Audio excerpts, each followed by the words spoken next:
Hey everyone, welcome to Sidetrack Adventures. Right now we're in Palm Springs, California in the historic Tennis Club neighborhood, and we're going to be looking for a piece of early Palm Springs history. Now this isn't even listed on Google Maps, but we're going to head up into the hills a little bit. This area is kind of hidden by these mansions, and we're going to see if we could find the Field Cabin ruins.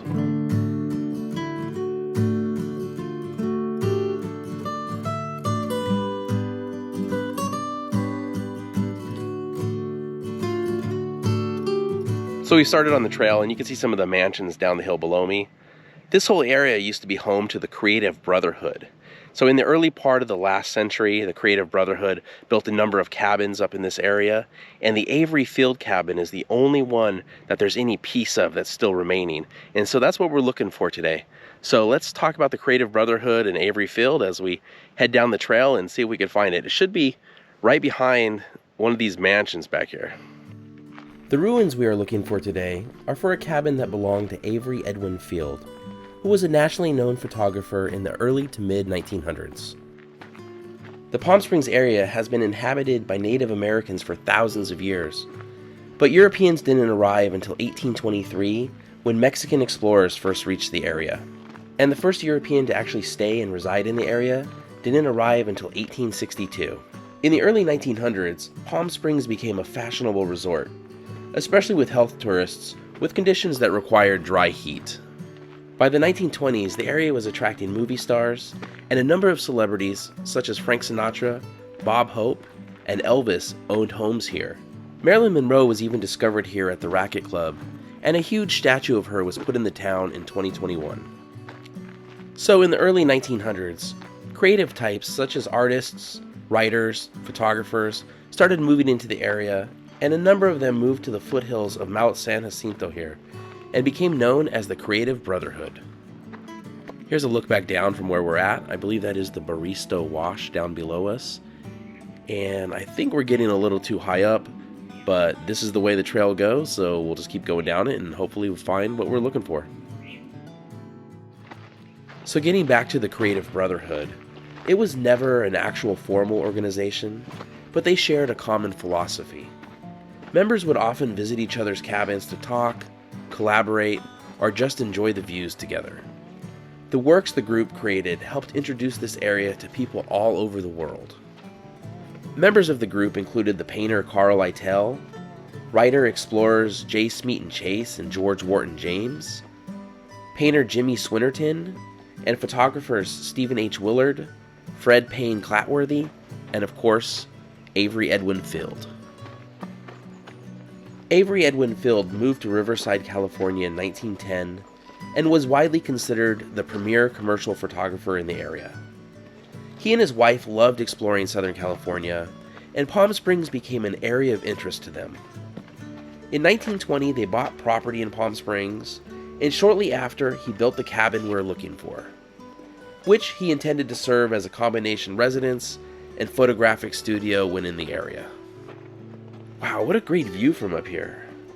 I saw a picture recently that was taken about 100 years ago from this area, which I'll put up on the screen if I could find it, and you could really see how much the area has been built up over the last century.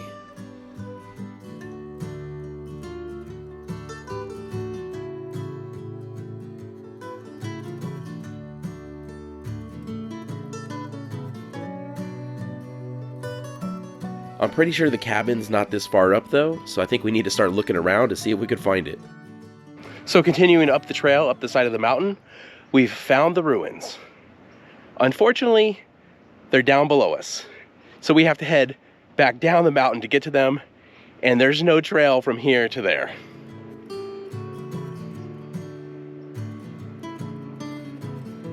So I'm not sure how well it comes out on the camera, but there's a semblance of an old trail here. So we're gonna try to take that and see if we could take it down the side of the mountain here and make it down to those ruins.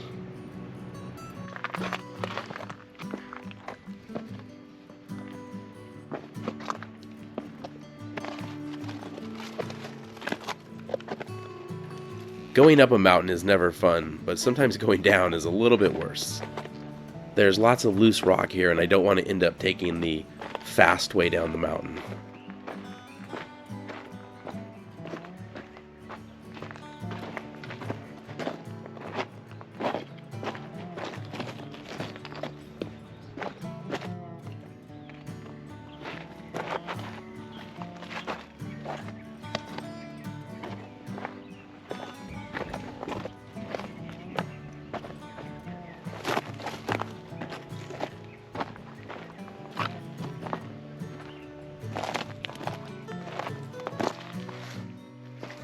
So we've made it down to the wash. Now this wash was an important water source for Native Americans and for early settlers to the area, and it's one of the main reasons that the Creative Brotherhood chose this location to build their cabins as well. It always feels weird to be walking right next to somebody's backyard, but some of these houses were built right on top of where some of the other Creative Brotherhood cabins would have been. Unlike most of the cabins of the Creative Brotherhood, though, Field constructed his cabin out of materials that would last the test of time. The walls of his cabin are made with native stone, stacked and then cemented into place, and the floor is poured concrete. And here's the Field cabin ruins.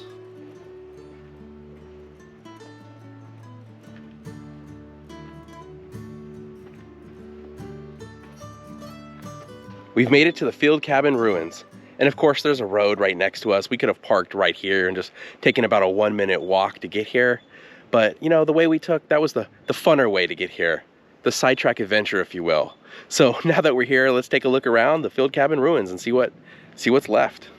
There isn't much of the cabin remaining, unfortunately, but I imagine this would have been a sight to see 100 years ago, before this area was built up. I really like these stone steps leading up to the cabin. Now, you could tell the cabin wasn't very big. It looks to be about maybe 250 square feet. It also looks like some sort of plaque or design used to be on the chimney, but whatever was here is lost to time, unfortunately. You can see how thick and solid these walls are, and that's why the ruins of this cabin is still here, while the others are long gone. The Fields didn't end up using this cabin for very long. Like I said, it was built around 1920. Unfortunately, the Fields were robbed by bandits while traveling between Riverside and Palm Springs. Not once, but twice, which caused them to really sour on the Palm Springs area, and they sold the cabin in 1924.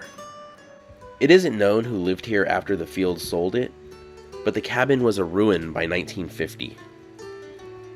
But to be honest, based on some of the stuff lying around, somebody might be occasionally living here now.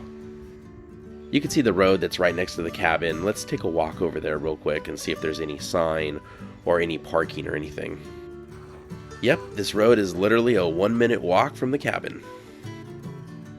It's not easy to see from the road because it's kind of obscured by a bush and it's pretty small, but there is a small plaque for the Field cabin ruins at the end of the road.